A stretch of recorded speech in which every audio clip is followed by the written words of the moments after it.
let's find the number of images first.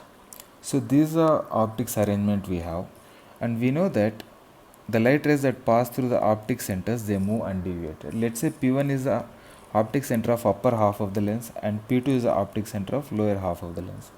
Now the light rays that pass through this optic center from the object, they move undeviated. Okay, and all other rays, they refract and meet the undeviated ray, and at the point where they intersect, that's where the image is formed.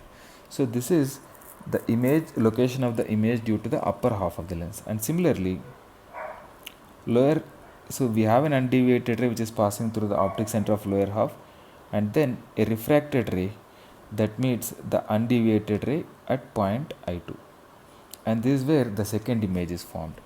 So in this, two images are formed.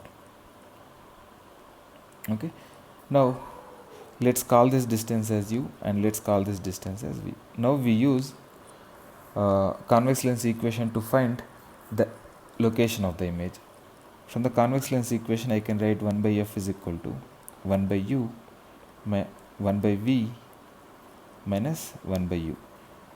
F is 0.2 meters, which is also equal to 20 centimeters, and u is minus 0.3 meters, which is also equal to minus 30 centimeters.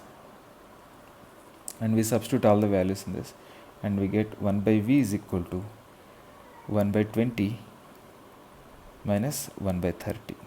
So this gives us v is equal to 60 centimeters. So now to find the distance between two images, which is I1, I2, I use similar triangles OP1, P2 and OI1, I2.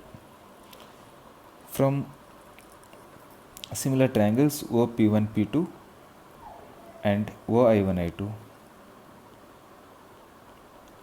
I can write P1, P2 by magnitude of u is equal to I1, I2 by magnitude of u plus magnitude of v.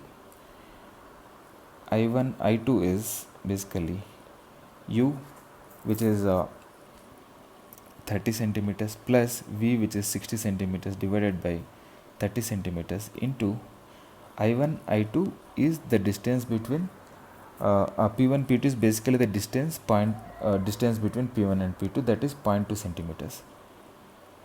So we get 0.2 centimeters here. So this gives us